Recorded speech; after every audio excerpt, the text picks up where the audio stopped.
Hello all, I'm Jamie Rodgers and I'm here today for Craftmania, and we're going to be doing one of our Construct with Jamie videos. Now today we're going to be building this style of card. Now I know I keep doing quite a few pillar cards, you may have seen a few of them pop up on my Facebook and through our different Construct with Jamie cards, but I find these pillars so much fun. With this one, what I've created is 5 different sides or 5 squares that are going to go across to build up our pillar card. Now the beauty of these is that it folds down completely flat, so we have quite a 3D shape, so we've got quite a lot of body to it, but we can literally fold it and it will go down relatively flat. Now because of my flowers, I'm not going to say it will go into an envelope obviously because it's a bit chunky, but the actual construction of the card will fold down and it doesn't take up too large a footprint. Then your recipient can simply just pop them up. Now obviously on the front of this one I've chose to put this square embellishment or panel. You could of course put one on the reverse as well for you to add your signatures and bits like that, or of course this could be any different shape and pattern that you wanted it to be. The squares themselves, or the pillars as such, can of course be different sizes as well, but I'm going to tell you about the sizes that I have used to make this one, and then really it's a whole world that you can create. You could add more pillars if you wanted to, you could stack them in different ways. The options truly are endless. So what we're going to do is we're going to talk about the biggest pillar, so our central column as such. So get your pens and paper ready. For this you are going to need a sheet of card, and this is A4 in length, and it is which is 11 3/4 inches approximately, and then I've trimmed it to 6.5 inches in height. So if you take an A4, which I'm going to do for you just so you can see what, oh not that one, let's find an A4 that's actually an A4, shall we? So if we take a piece of A4 mirror card for instance and we compare that, you can see we're the same length as the A4. We've literally just trimmed off the strip here to make it 6.5 inches. All we're going to do is fold them. We're going to use a bone folder to just go across and crease them folds really neatly and tightly in place. Now a little trick as you're doing this, because we want this to collapse, we want it to be as square as possible. So when you fold your card over, make sure that it's level at the top and the bottom as you do your bone folder bit to put your creases in place. And it will just mean then that you don't have any nasty surprises when you try to collapse it, because if you've got a wonky join or a wonky line. So we'll go across and we've got all of our creases in place.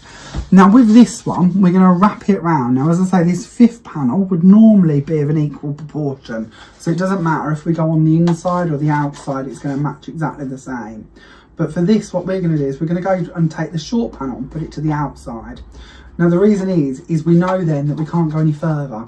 That will make our square, because of the long side here, is going to go into the crease and it's going to keep it square. If we tuck this one underneath, because of this bit isn't long enough to butt up against the crease on the inside here, we could very easily glue that slightly wonky or slightly too far in, and then we don't have that perfect square. Because we want it to be able to collapse, we want them to be as square as we can get them. So I'm going to open this one up and we're going to bring in some Cosmic Shimmer glue. This is our Cosmic Shimmer Dries Clear Glue. I've just decanted it into a smaller bottle so that it's easier to work with. You've got a nice fine nozzle to it. If you prefer to use double-sided tape or red liner tape, that's absolutely fine. I just tend to use my glue for construction and then moan a bit when it's not quite ready and I want it to be doing something it isn't yet done. But the bonus is you've got a couple of attempts. You know, if I'd stuck that completely wonky, I can take it apart, I can re-glue it. With red liner tape, you don't always get a second chance. So whatever you're comfortable to use. Again, make sure that you're all squared off and that you're happy with your joins. And then just take your cube or your column and give it a push down. Make sure that it's going to collapse.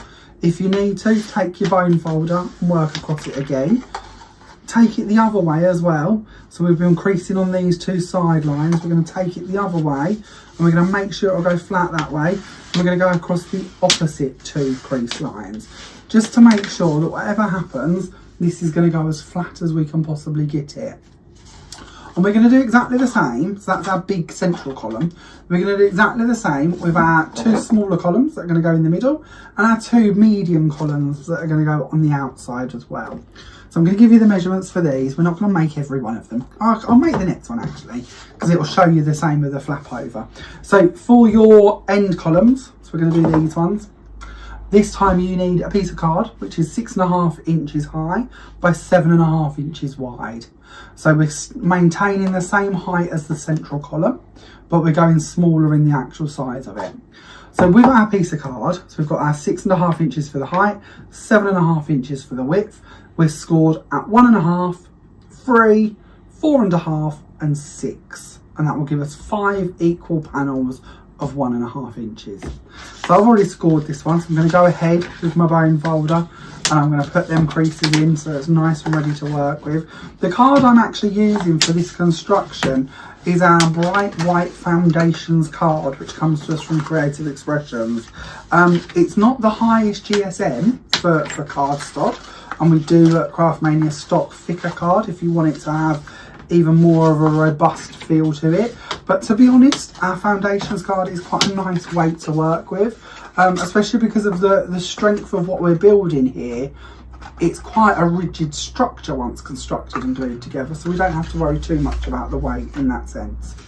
Now, when we were talking about gluing the big column together, I mentioned how having a different size end made a difference to how we glued it.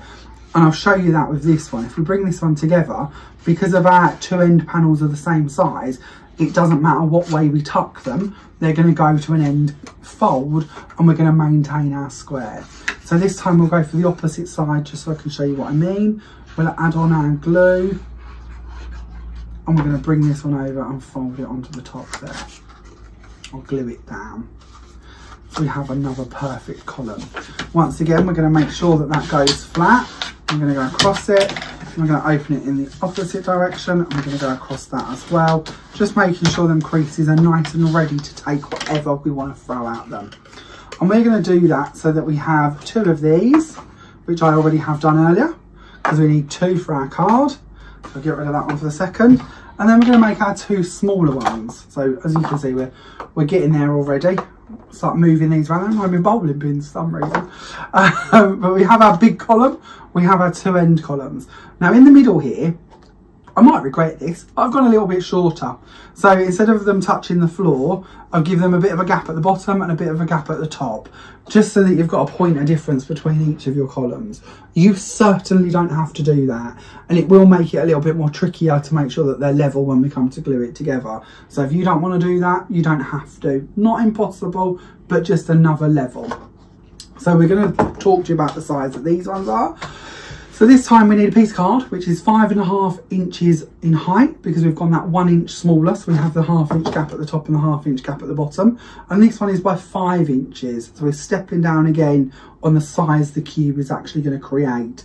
With this one, again, we've divided it by 5. So I've scored at 1 inch, 2 inch, 3 inch and 4 inch, giving me 5 equal 1 inch segments. We would fold that exactly the same as I've shown you and glue it round to make our smaller cube. And as you can see, we have our height difference between them. And if we look from the top, we can also see roughly the size difference actually in the finished size of the actual tunnels as such. So now we can talk about gluing this together. So there's lots of options with this one. We could, if we prefer, and I quite like how I've got it stood at the moment. So we could bring in our medium panel and we could put that one on the end there. And we could have our card literally as you see it here. We could, if we prefer, move these up into the middle and we could put those in the middle of that side so that it's got a bit more of like a diamond formation to it. These heights, of course, could step down as well. So really, I'm going to give you lots of sort of ideas, but they could all step down to give you different heights if you wanted them to. You could bring these out and these could actually go on the front if you prefer, or you could put them to the edges and overlap them so that they give sort of more of a sort of tunneled into the centre effect. Loads of options. Whatever you wish to do is absolutely fine. But what we're going to do is we're going to bring in the 2 smaller ones, because I feel like I could waffle for hours about ideas. So I'm going to get on and glue this one together.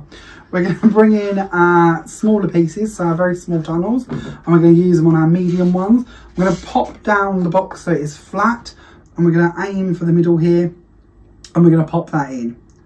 And that's just a nice way to roughly see where we are. I'm going to take the next one and I'm going to put some glue onto this one. And we're going to bring this one over. Let's try and do this in a common sense way. We'll pop that one on the top of that one actually, so we can see exactly where we are. And we're going to line that up so we're roughly the same height, and in the middle exactly the same. We'll check that they're there, and because we're on wet glue again, we can make sure that we're in the right place. So yeah, they look about level to me. So we can pull them apart again, and we have our first set of 2 cubes.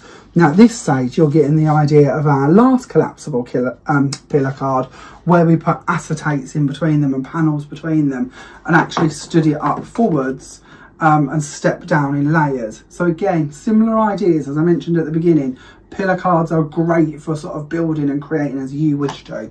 But what we're going to do is we're going to bring these in, and there is a bit of a trick to this actually, so I'm just going to grab something because this could be quite handy for you. I'm going to bring my scoreboard in, and please excuse how dirty it is.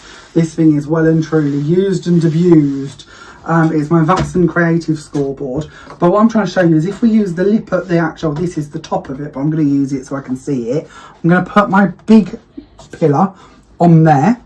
We're going to go back to this panel, which should sort of be starting to set, and we're going to add our glue onto this one, and we're going to bring that in, and we're going to pop that on this one. Actually no, that wouldn't work because I would want that in the middle. So we can still use it as a guide though, and we can certainly check quite quickly that we are level with the floor. Yeah, that wasn't a bad idea. That helped a little bit. It's just trying to butt the bottoms up and the tops up to make sure they're level. If we were stepping this back so that that pillar ended at the back of that card, then the board would be even more handy because we could then put it flat against the ridge to make sure, which is sort of what I expected I could do because I hadn't really thought that one through. But that's what it's all about, is playing and experimenting. We'll pop that on there, and we're halfway there, and then we're going to do exactly the same again. We're going to bring in some more glue, and we're going to pop that onto this end one. And then we're going to go back to the board trick. So I did quite like that. It did give me a bit of a visual on where I needed to be. And I think we look about level there. If we fold down, yep, we're flat against the bottoms. That's not bad. If we have a little look, we're about level in the middles, and that works. Now I'm not going to pull this about too much at this stage because obviously it's wet glue and we need to work with it. What I am going to draw your attention to though is the join here. So when we spoke about that pillar earlier, having the smaller side and having the lap on the outside there, obviously we could very easily just trim a panel now. We know that the height is 6 inches. We know that the width is 2 inches. So if you wanted to glue a panel over the top of it to hide the join before you start layering up your card, that's a really good idea. Another idea that I would do if I was making these for a present or for somebody else to receive is I would probably line the insides of the columns as well. Obviously on this card I've decorated the outsides, but it means you see the white on the insides. So a little trick with that, if you don't want to use all of your cardstock and go all the way down each pillar or each column, usually if you look into them, you'll see different amounts on each pillar. You can sort of cut them off at different areas so you use less cardstock if you wish to be frugal.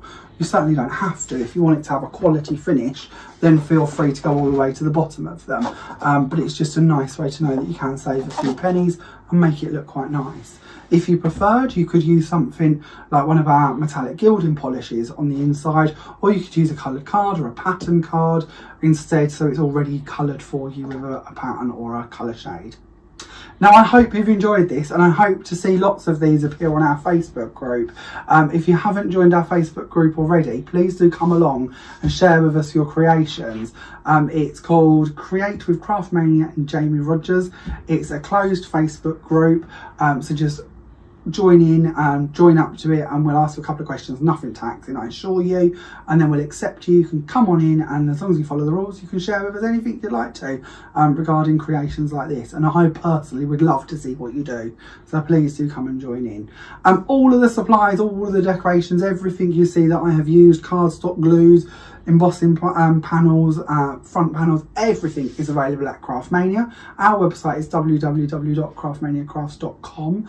If you live within the UK and you spend only £5, you get free P&P. If you wish to shop with us internationally, we send all over the world. Don't hesitate to have a look at our customer service tab, and it will tell you on the T's and C's for international shipping how all that works. We have also recently introduced ClearPay, and you can now spread your payments for anything you purchase on the Craftmania website into 4 equal payments. Again, check out the website, it'll tell you all about it. Thank you very much. Once again, don't forget to subscribe, and I look forward to seeing you again soon. Bye for now.